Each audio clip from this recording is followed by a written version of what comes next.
अस्सलाम वालेकुम, welcome back to my channel. मैं हूं डॉक्टर सादिया शेख।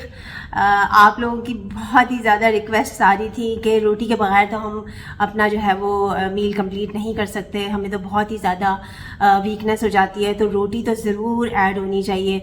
कोई ऐसे तरीके बताएं, कोई ऐसा डाइट प्लान बना के दें जिसमें रोटी ज़रूर शामिल हो। तो ठीक है, मैं आपको कुछ ऐसे तरीके बता देती हूँ जिसमें आप रोटी ले सकते हैं, और रोटी लेने का तरीका मैं आपको बता देती हूँ, अच्छे तरीके से मैं गाइड कर देती हूँ। तो रोटी अगर आप इस तरीके से लेंगे तो फिर उससे होने वाले नुकसानात आपको कम से कम होंगे, राइट। अच्छा जी, नंबर 1 पे तो ये है कि अगर आप अपनी डाइट प्लान में रोटी इंक्लूड करना चाहते हैं तो फिर आपको सॉल्ट इनटेक अपनी कम करनी पड़ेगी।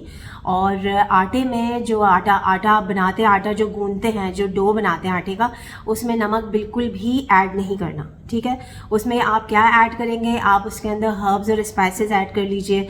आप उसके अंदर सब्जियों का ज़्यादा से ज़्यादा इस्तेमाल कर लें, सब्जियों डाल के आटा गूंद लें। और इसके साथ आप इसबगोल का छिलका भी आप इसके अंदर इस्तेमाल कर सकते हैं। किसी दिन आप चिया सीड हफ्ते में एक दफ़ा चिया सीड का इस्तेमाल कर लें, किसी दिन आप इसबगोल का छिलका इस्तेमाल कर लें, किसी तरह आप अलसी के बीजों का इस्तेमाल कर लें, ठीक है।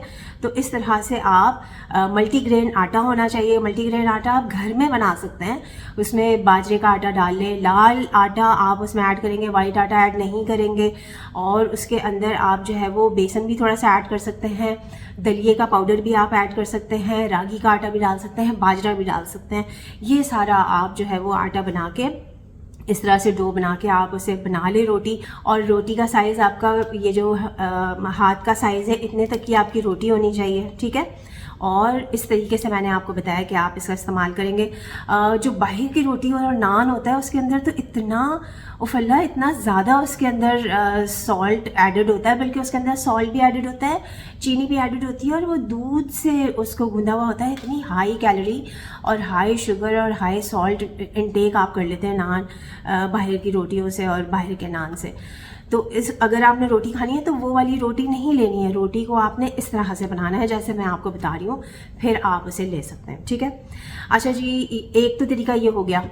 दूसरा तरीका ये है कि आप जो है वो रोटी का इस्तेमाल करेंगे, आप 2 खानों पे आ जाएं। 24 घंटों में आपने 2 मील्स लेने हैं और आपने इंटरमिटेंट फास्टिंग करनी है। इंटरमीडिएट फास्टिंग आप करें, 16 घंटे की कर लें, 18 घंटे की कर लें, और 2 मील्स ले लें। और इस तरह से दोनों मील्स में आप रोटी का इस्तेमाल कर सकते हैं, और इसी तरह से जैसे मैंने आपको बता दिया, ठीक है। अच्छा जी, नंबर 3 पे ये है कि नंबर 3 तरीका ये है कि आपने रोटी जो आपने अगर अब बना ली है तो आपने उसका क्या करना है, 12 से 14 पीसेस करने हैं। और जो खाना आप खाएंगे उसमें सबसे पहले आपने सलाद को कंज्यूम करना है, और सलाद के अंदर आपने सिरके का इस्तेमाल और लेमन का इस्तेमाल ज़रूर करना है, या आप थोड़ा सा दही भी बहुत ज़्यादा नहीं, थोड़ा सा दही, थोड़ा सा अचार आप अपने मील्स में ले सकते हैं। वो मैं आपको बताती हूँ क्यों।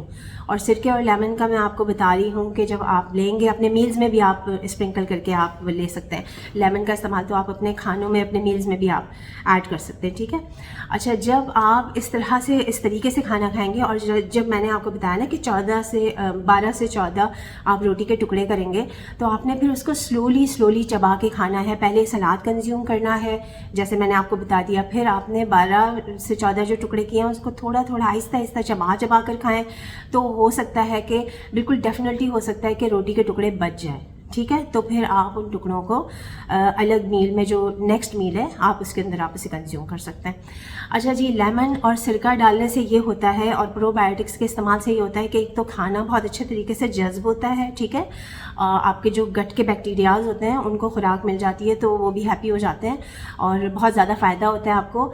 और रोटी खाने से जो आपकी बॉडी में जो ग्लूकोज लेवल बढ़ रहा होता है ना, तो वो जो लेमन का सिट्रिक एसिड और सिरके का एसिटिक एसिड उसको बैलेंस करता है, और यही हम चाहते हैं। हम यही चाहते हैं ना कि ग्लूकोज लेवल ज़्यादा ना हो। जब ग्लूकोज लेवल ज़्यादा नहीं होगा तो फिर इंसुलिन लेवल भी बैलेंस हो जाएगा। तो ये हो गया 3rd तरीका। अच्छा जी, 4th तरीका ये है कि आपने जब इस तरह से अपना पूरे मील्स कंप्लीट कर लिए, तो दोनों मील्स के आधे घंटे के बाद आपने 20 मिनट की वॉक करनी है। न्यू स्टडीज़ ये आई हैं कि वो जो एक्सरसाइज होती है ना, जो स्पेसिफिक आप एक टाइम निकालते हैं, उससे ज़्यादा बेटर ये होता है कि आपकी पोस्ट पेरेंडियल शुगर यानी पोस्ट पेरेंडियल ग्लूकोज लेवल को जो है वो बैलेंस किया जाए। पोस्ट पेरेंडियल का क्या मतलब होता है? खाने के बाद। पोस्ट मीन बाद में, पेरेंडियल मीन्स खाना। तो खाने के बाद जो बढ़ने वाली शुगर होती है वो ज़्यादा ख़तरनाक होती है। तो उसको बैलेंस करने के लिए ये न्यू स्टडीज़ आई हैं कि आप इस तरह से भी आप उसको बफर कर सकते हैं। तो ग्लूकोज लेवल जो होता है वो बैलेंस हो जाता है, तो इंसुलिन लेवल डाउन हो जाता है। तो आप इस तरह से यानी आपकी शुगर लेवल भी बैलेंस रहते हैं, आपका बीपी भी कंट्रोल रहता है, कोलेस्ट्रॉल लेवल भी आपका जो है वो कम होना शुरू हो जाता है इस तरीके से।